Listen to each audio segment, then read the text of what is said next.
یعنی یہ جو کہا جاتا ہے کہ یہ ایک ہندو ریاست ہے، یہ بھی غلط ہے، کیونکہ باقی جو مذاہب کے لوگ ہیں یا باقی اقوام ہیں برہمنوں کے علاوہ وہ اکثریت میں ہیں۔ تو اس لحاظ سے بھارت اپنے تقسیم سے، مزید تقسیم تو وہ ایک دفعہ پہلے بھی ہو چکا ہے، تقسیم سے بچنے کے لیے، اپنی نام نہاد سیکولرزم کو برقرار رکھنے کے لیے یہ قبضہ برقرار رکھنا چاہتا ہے، لیکن اس کے نتیجے میں جو اس کو بدنامی مل رہی ہے، جو اس کی کمزوریاں واضح ہو رہی ہیں، وہ اس کی پرواہ نہیں کر رہا۔ لیکن کشمیری عوام کی جدوجہد اتنے سال گزرنے کے باوجود ختم کرنے میں وہ ناکام رہا ہے، اور بھارت کا سیکولر چہرہ، بھارت کا جمہوری چہرہ جس طرح کشمیریوں نے بے نقاب کیا ہے، وہ کوئی اور آئیڈینٹی جو ہے، شناخت جو ہے وہ نہیں کر پائی۔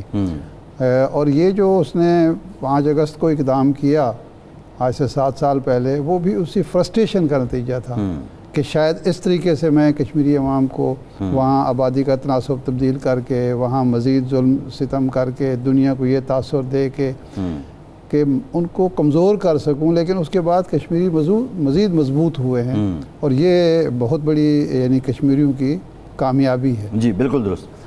رانا تنویر حسین صاحب نے ہمیں جو ہے وفاقی وزیر برائے فوڈ سیکیورٹی ہیں اور انڈسٹریل پروڈکشن بھی ہیں۔ رانا صاحب بہت شکریہ آپ کے وقت کا۔ رانا صاحب، یوم استحصال کشمیر ہے، بھارت کو مارکہ حق میں بھی ہم نے شکست دی ہے، لیکن اس کے بعد ہم نے دیکھا کہ جو انڈس واٹر ٹریٹی ہے وہ بھی اس نے یک طرفہ طور پہ سسپینڈ کر رکھا ہے، مذاکرات کی میز پہ وہ نہیں آ سکا ہے یا نہیں آنا چاہتا ہے۔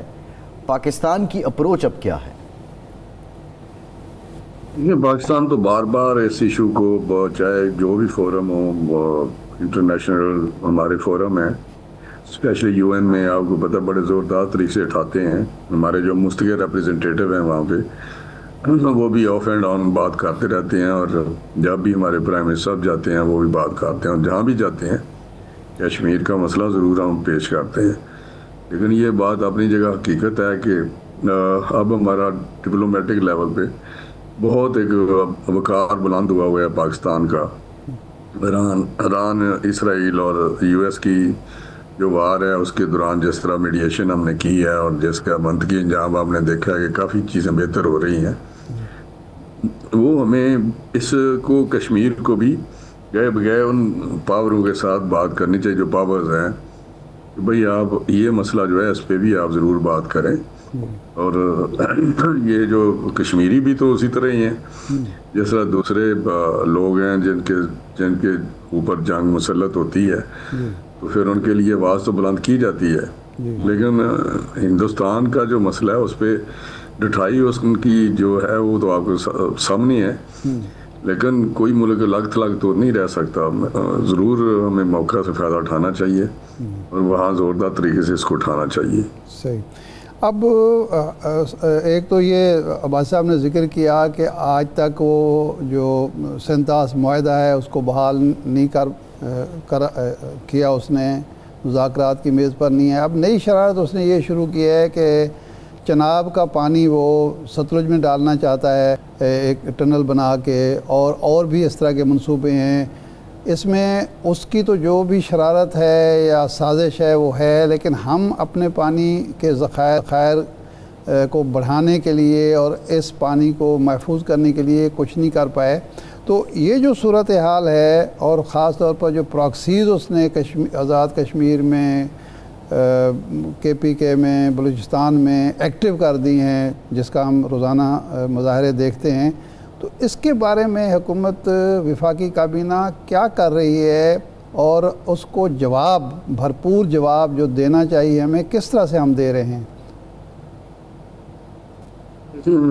شاہ صاحب، بات بالکل آپ کی ٹھیک ہے، اور بڑی تکلیف دہ بات ہے کہ جب یہ انڈس ٹریٹی جو ہے ہماری، اس نے جو ہیڈ اینڈ ابینس کی ہوئی ہے، اس پہ ہم ورلڈ بینک کے ساتھ ہم نے یہ ٹیک اپ کیا، اور وہاں سے ورڈکٹ تو آ گیا، لیکن سٹل اس کی جو ایک ضد ہے یا ایک وہ کر رہا ہے یہ سلسلہ، وہ اسی طرح جاری ہے، اور بڑی پریشانی والی بات ہے۔ پانی ایک زندگی ہوتی ہے، life, water is a life, تو اس کو چلانے کے لیے ہمیں بہت ضروری ہے کہ ہمارے وہ جو معاہدہ ہے اس پہ عمل کیا جائے، لیکن اس کے ساتھ ساتھ اس معاہدے کی ریسٹوریشن جو بحالی ہے جو آپ بات کرتے ہیں وہ ضروری ہے. اور ہمیں بھی ابھی دیکھیں ہمارے گئے بارشیں ہو رہی ہیں، کلائمیٹ چینج کی وجہ سے جو اس وقت ہے وہ پانی اتنا زیادہ ہوتا ہے کہ اس کو ہم کہیں سٹور نہیں کر سکتے.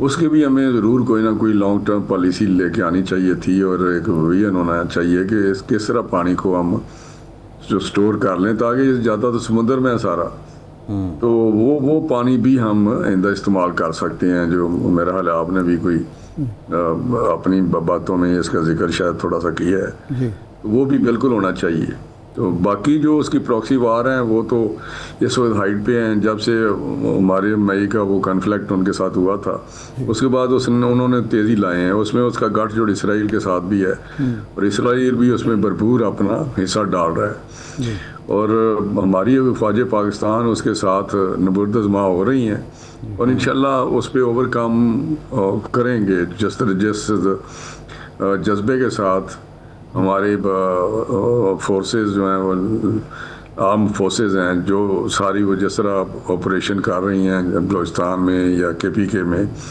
اور ابھی بھی وہ جو شار پسند ہیں کشمیر میں ان کو بھی کنٹرول تو اس وقت کیا ہے، لیکن مکمل ان چیزوں کا کارنامہ جو ہے بہت ضروری ہے. اس پہ وہ لگے ہوئے ہیں، حکومت کی بھی اس پہ بڑا ایک عزم ہے، اور اس پہ کوئی دوسری رہی نہیں، لچک ہی نہیں. رانا صاحب پوری رانا صاحب یہ ہمارے فوج پاکستان کے پیچھے ہے اس مسئلے پہ. بالکل اس وقت آج کے دن کے حوالے سے چونکہ جو ہمیں درپیش ہیں چیلنجز، اس کے حوالے سے بیرسٹر گوہر کی ایک تجویز ہے کہ دہشت گردی سے نمٹنے کے لیے، گورننس بہتر کرنے کے لیے، بھارت کی شرارتوں سے بچنے کے لیے ہمیں ایک قومی حکومت بنا لینی چاہیے تاکہ محسن نقوی صاحب کو یہ نہ کہنا پڑے کہ سسٹم کلیپس کر رہا ہے، اور ریسیٹ کرنا چاہیے پورے سسٹم کو. تو آپ سمجھتے ہیں کہ یہ موقع ہے قومی حکومت بنانے کا اور یہ بہتر حل ہوگا؟ بڑے مختلف جو ہم ایکسپیرینس یا تجربے کرتے رہتے ہیں، ہم نے بنایا ہوا ہے ایک اس کو لیبارٹری پاکستان کو. یہ نہیں ہونا چاہیے. دیکھیں کوئی یہ سسٹم جو ہمارا ہے یہ بڑا زبردست سسٹم ہے، لیکن اس پہ آپ بتائیں کہ ریئل اسپرٹ پہ اس پہ عمل تو ہوتا نہیں ہے. تو میں سمجھتا ہوں کہ اگر مضبوط لوکل گورنمنٹ ہو، کانسٹیٹیوشن میں ہے، جو کانسٹیٹیوشن ہے اس پہ منوان اگر عمل ہو، پروونشل گورنمنٹس کو جو ٹرانسفر ہوتے ہیں فنڈز وہ نیچے پروونشل گورنمنٹس پہ جو لوکل گورنمنٹ کو جائیں، اور لوکل گورنمنٹ ایک اسٹرانگ لوکل گورنمنٹ ہو، تو پھر جا کے یہ چیزیں جو ہیں وہ جو بات کرتے ہیں. لیکن جہاں تک قومی حکومت کا تعلق ہے، قومی حکومت سے ہم اس سے کس طرح مجھے نہیں سمجھ آتی کہ وہ کہ کیا کہہ رہے ہیں.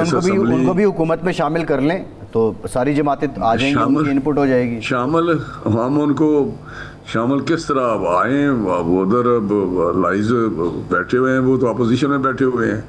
تو اپوزیشن کو وہ ایک ان کا تو ابھی تک کسی ایشو پہ بھی آپ نے دیکھا کہ ان 2.5 سال میں وہ اپوزیشن میں ہیں، وہ کوئی کنسٹرکٹیو اپنا اپوزیشن کا رول ادا کرنے کے، کوئی کنسٹرکٹیو بات کرنے کے، کوئی صحیح ایشو کو اٹھانے کے، کوئی اپنی تجویز دینے پہ وہ تو آتے ہیں سوائے اس تماشا لگانے کے کہ بانی کو رہا کرو، عمران خان کو رہا کرو. وہ ایک ہی کام کرتے ہیں، چاہے اسمبلی ہو یا باہر ہو، ساری اس کی جماعت وہاں پہ لگی ہوئی ہے.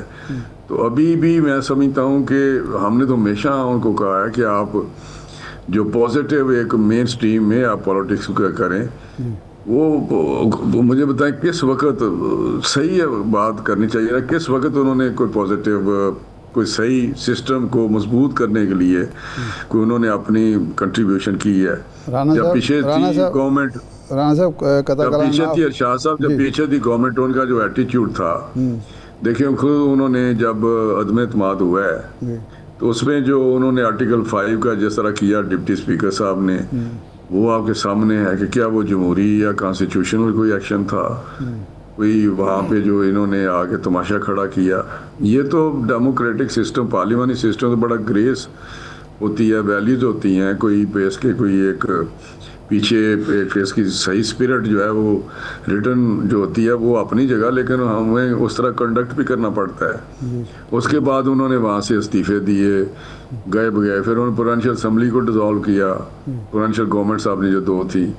تو میں نہیں سمجھتا کہ کسی وقت بھی ان کا جو کانڈکٹ ہے وہ ڈیموکریٹک رہا ہے یا کوئی پرو سسٹم رہا ہے. وہ تو نہیں دیکھیں, اس میں اس وقت تو رانا صاحب بلاول صاحب بھی کہتے ہیں فارم 47 کے وزیر اعظم ہیں آپ, پی ٹی آئی یہ بات پہلے سے کر رہی تھی, تو اگر یہ پی ٹی آئی بھی سٹیک ہولڈر ہو جاتی ہے گورنمنٹ میں تو آپ نہیں سمجھتے پولیٹیکلی آپ لوگوں کے لیے آسانی ہو جائے گی؟ ایک نیریٹو کی جو جنگ ہے جس میں بہت کوششوں کے باوجود ایک برتری نہیں مل رہی آپ کو. یہ باتیں ہوا میں تو نہیں ہوتی. اگر کوئی ان کے پاس اچھی تجویز ہے تو وہ آ کے بیٹھے, ہم تو کہتے ہیں ہمارے ساتھ بات چیت کریں. بات چیت وہ شروع ہی اس سے کرتے ہیں کہ سب سے پہلے تو یہ ہے کہ ہمیں اس کو رہا کریں. تو یہ ہمارے بس میں تو نہیں ہے رہا کرنا, یہ تو عدالتیں ہیں, وہ سزائیں ہوئی ہوئی ہیں, کیسز ہیں, ان کو فائٹ کریں عدالتوں میں, لیکن بات تو کریں. ہم تو کہتے ہیں جی آئیں بیٹھے بات تو کریں. تو بلاول صاحب میں سمجھتا ہوں کہ جو کشمیر کا جو الیکشن ہوا ہے اس میں ان کو دیکھیں, وہ اگر کلیم کرتے ہیں کہ بہت بڑی پارٹی کے وہ سربراہ ہیں, بہت اس میں کوئی شک نہیں, پیپلز پارٹی ایک بڑی جماعت ہے, ان کو اس لیول پہ کی میچورٹی دکھانی چاہیے. اب ساری ان کی سپیچز سنیں تو عجیب و غریب سپیچز تھی. کبھی 47 ان کی ساری جماعت لگی 47. بھائی آپ 47 کا تانا کس طرح دے سکتے ہیں جبکہ آپ اس کے بینیفیشری ہیں اس رزلٹ کے؟ پہلے تو ایسی چیز ہی نہیں ہے کہ 18 کا الیکشن ہوا وہ آپ کے سامنے تھا. 24 کے اگر کوئی ان کے ذہن میں اس طرح کی بات تھی تو بینیفیشری تو بہت بڑے بینیفیشری ہیں. صوبہ سندھ کی ان کے پاس گورنمنٹ ہے, ادھر کیبنٹ میں نہیں ہے, باقی کون سی چیز ان کے پاس نہیں ہے بجٹ میں. رانا صاحب وہ جب پیپلز پارٹی کے دوستوں سے بات کی جائے تو وہ کہتے ہیں جی ہم نے اپنا حق لیا ہے کہ ہمارے بغیر حکومت نہیں بن سکتی تھی, تو ہم نے ان کو کندھا دیا, اس کے عوض ہم نے صدارت بھی لے لی, چیئرمین سینٹ کی چیئرمین شپ بھی لے لی, گورنر بھی لے لیے, تو اس میں کوئی احسان تو نہیں کیا. لیکن جو حقیقت ہے وہ تو حقیقت ہے کہ جی انہوں نے, بلاول تو یہ کہتے ہیں کہ یہ ہمیشہ دھاندلی سے اقتدار میں آئے ہیں مسلم لیگ نون والے.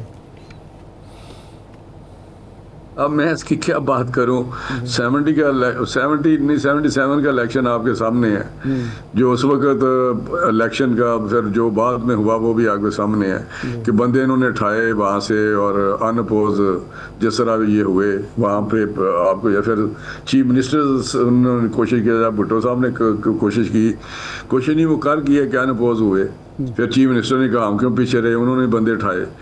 پھر اب بھی سینس میں بندے اٹھائے جاتے ہیں جب الیکشن میں وہ جو کینڈیڈیٹ ہوتے ہیں, تو اس کی بات نہ کریں. باقی وہ کہتے ہیں جی یہ ہماری وجہ سے گورنمنٹ ہم نے حصہ لیا ہے, تو اگر وہ سمجھتے ہیں کہ یہ باقی 47 کی والے لوگ تھے تو پھر ان کو کندھا دینے کی ضرورت کیا تھی؟ پھر تو اگر صحیح ڈیموکریٹک لوگ تھے تو صحیح یہ سمجھتے ہیں کہ ہم بہت بڑے چیمپئن ہیں اس کے, اور بڑے فیئر اور امپارشل الیکشن پہ ہمارا ایمان ہے, اور ہمیشہ ہم نے وہی کام کیا ہے سندھ میں بھی اور باقی جگہ جہاں ان کی دسترس ہوتی ہے. تو پھر تو ان کو چاہیے تھا کہ جی یہ نہیں ہم مانتے, ہم تو بڑے صاف ستھرے لوگ ہیں اور یہ اس طرح کے لوگ ہیں, ہم کیوں کندھا دیں. اب وزیر اعظم سے اتنا ہی نہیں ہے باسی صاحب, اتنا ہی گناہگار ہوتا ہے نا بندہ, اس گناہ میں شریک ہوتا ہے جتنا وہ خود اس کو فیسیلیٹیٹ کر رہا ہوتا ہے. تو یہ مجھے نہیں سمجھ آتی ہے میچورٹی نہیں تو کیا ہے. رانا صاحب یہ کہنا چاہتے ہیں کہ حکومت سازی کے گناہ میں پیپلز پارٹی بھی برابر کی شریک ہے؟ نہیں, میں کہتا ہوں اگر گناہ ہے اور وہ سمجھتا ہے یہ گناہ تھا تو پھر تو ان کو سب سے پہلے ان کو پکڑنا چاہیے کہ آپ کس چیز میں بیٹھے ہوئے ہیں. آج اگر ان کا چلے ضمیر جاگ گیا ہے تو چھوڑیں ساری چیزوں کو, آ جائیں میدان میں کہ یہ تو ہم سے قوم سے معافی مانگ لیں کہ یہ ہم نے بڑی غلطی کی تھی اور ہم یہ آ گئے ہیں باہر چھوڑ کے, میرے والد صاحب بھی آ گئے ہیں اور ہم سارے آ گئے ہیں باہر, اور یہ ہم بس بیٹھے ہوئے ہیں اپوزیشن میں. یہ نہ کریں. ابھی ایک مطالبہ پی ٹی آئی کی طرف سے آیا کہ وزیر اعظم اعتماد کا ووٹ لیں, تو کیا ان حالات میں جب ایک اتحادی جماعت بھی اپنے تحفظات کا اظہار کر رہی ہے, اپوزیشن کی جماعت مطالبہ کر رہی ہے, تو پرائم منسٹر اعتماد کا ووٹ لے رہے ہیں؟ پی ٹی آئی کو تو یہ بات نہیں کرنی چاہیے. دیکھیں جب ہماری پی ایم ایل این میں کوئی ایسی بات ہوگی, ہم میجورٹی ہے, ہماری اس وقت نیشنل اسمبلی میں. ہمیں کیا ضرورت ہے مطلب خام خواہ یہ ایک بات, یہ بڑے اگر سمجھدار ہیں کچھ تو سمجھداری کا مظاہرہ کریں. یہ بیرسٹر گورز نے کہا یا کس نے کہا, مجھے تو سمجھ نہیں آ رہی کہ بھائی کوئی کیا ادھر کوئی افراتفری ہے, کوئی چیز ایسی ہے, کوئی ہماری پارٹی کے اندر کوئی بات ہے جیسے وہ کہیں کہ جی یہ لوگ تو 40-50 اٹھ کے ادھر آ گئے ہیں, یا پیپلز پارٹی تو اپوزیشن میں آ گئی ہے اور وہ آپ کے پاس تو اب میجورٹی نہیں رہی, آپ ووٹ آف کانفیڈنس کر لیں. یہ رانا صاحب افراتفری تو ہے نا کہ وزیر آپس میں لڑ رہے ہیں, ایک دوسرے کو پبلکلی جواب دے رہے ہیں. محسن نقوی صاحب کچھ کہہ رہے ہیں, خواجہ آصف کچھ کہہ رہے ہیں, رانا ثناء اللہ کچھ کہہ رہے ہیں, اتحادی جو ہیں پیپلز پارٹی کچھ کہہ رہی ہے, مسلم لیگ نون کچھ کہہ رہی ہے. تو افراتفری تو ہے نا حکومت کی سطح پر. پارٹی میں کچھ نہیں, یہ تو دیکھیں نا پارٹی, محسن نقوی صاحب بڑے آدمی ہیں, ان کا تو پہلے اسمبلی میں ووٹ ہی نہیں ہے, وہ تو سینیٹر ہیں. نیشنل اسمبلی کی بات ہے تو وہاں ہماری پارٹی چاہے خواجہ صاحب ہوں یا رانا صاحب ہوں, ہم جتنے لوگ ہیں وہ تو ہم totally committed with the party, totally committed with the leadership, totally committed with the prime minister. مجھے تو کچھ سمجھ نہیں آتی کہ کس بیس پہ گور صاحب نے بات کر دی. ایک فیشن کے طور پہ ضرور یہ باتیں کر سکتے ہیں لوگ, فیشن نہیں ہوتا کہ جی ہاں یہ بھی ایک طریقہ نہیں, وہ تو دیکھیں اس کا ایک پہلو تو اور بھی ہے رانا صاحب, ایک پہلو تو اور بھی ہے کہ آپ ان پہ الزام لگاتے تھے کہ یہ لوگ جو جمہوری سسٹم ہے اس کو پسند نہیں کرتے, اس میں آنا نہیں چاہ رہے. وہ تو اس سسٹم کے تحت آ کے آپ کا ہاتھ بٹانے کی بھی ایک کوشش کر رہے ہیں. تو اگر اس میں قومی حکومت شہباز شریف صاحب وزیر اعظم ہیں, وہ بھی حکومت میں شامل ہو جاتے ہیں, تو یہ تو پھر ان کا یقین ہے نا سسٹم پہ.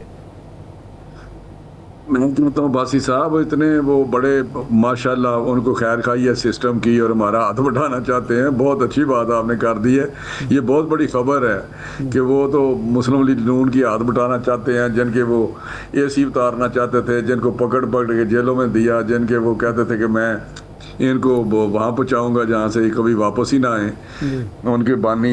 اور آج اگر وہ ہمارا ہاتھ بٹانا چاہتے ہیں تو یہ مبارک ہو آپ کو یہ پتہ چلا. سی او ڈی ہوا, پیپلز پارٹی نون لیگ ایک ہو گئے, 90 کی دہائی بھی یاد ہمیں, تو پی ٹی آئی کے ساتھ کیوں نہیں ہو سکتا؟ نہیں میری بات سنیں, پی ٹی آئی کو ہم نے پہلے دن کہا ہے, پرائم منسٹر صاحب نے کہا ہے کہ ہم آپ کے ساتھ مذاکرات کرنے کو تیار ہیں, آئیے بیٹھیے.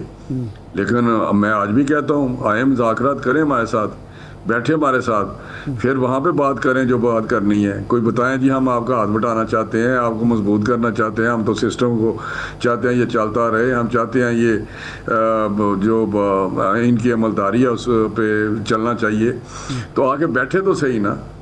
وہ تو بہت دور سے ہمیں وہ وہاں سے ایک شوشہ چھوڑ دیا تاکہ اخبارات کی زینت بنے, میڈیا پہ آئے کہ جی قومی حکومت ہے, وہاں پہ اعتماد کا ووٹ لیں. یہ تو انسرٹنٹی اور ڈیسٹیبلائز کرنا چاہتے ہیں چیزوں کو, اور زیادہ گندلا کرنا چاہتے ہیں, اور زیادہ دھندلا کرنا چاہتے ہیں. یہ لوگ تو ان کا تو موٹو ہی یہی ہے. کب انہوں نے ایسا کام کیا جو پاکستان کے لیے بہتر ہو؟ کون سا انہوں نے کام کیا جو ہمارے اداروں کے لیے بہتر ہو؟ رانا صاحب یہ فرمائیں کہ گلگت بلتستان میں بھی بلاول بھٹو صاحب نے اور ان کے ساتھیوں نے ایسی ہی تقریریں کی. اب خیر اس میں مرچ مسالہ زیادہ لگ گیا, آپ ان کی حکومت میں شامل ہو گئے. یہاں پھر آپ کو دھاندلی کی پیداوار حکومت اور فارم 47 اور یہ اور وہ سب کچھ کہنے کے باوجود آپ ایسا تو نہیں ہوگا کہ کل کو جب حکومت بنتی ہے تو آپ پھر ان کو حکومت میں شامل کر دیں جس طرح ان کی حکومت میں آپ گلگت بلتستان میں شامل ہو گئے؟ دیکھیں ہم تو ایک جمہوری لوگ ہیں اور ایک پارلیمانی سسٹم جو ہے اس پہ ہم بلیو کرتے ہیں اور اسی کے تحت ہم آگے چل رہے ہیں. یہ جو معاملات ہیں اس پہ بالکل بات چیت ہوتی رہتی ہے اور کچھ نوک جھوک بھی ہوتی ہے. لائز جہاں بھی لائز ہوتے ہیں وہاں پہ منشور علیحدہ ہوتے ہیں, پروگرام علیحدہ ہوتے ہیں, سوچ علیحدہ ہوتی ہے. تو وہاں پہ وہ ایک ارینجمنٹ کے تحت ضرور اکٹھے ہوتے ہیں. ساری دنیا میں ہوتے ہیں, یہ نہیں کہ پاکستان میں صرف کولیشن گورنمنٹ بنتی ہیں, اور کولیشن گورنمنٹ سم ٹائم لمبے عرصے کے لیے کامیاب ہوتی ہیں, سم ٹائم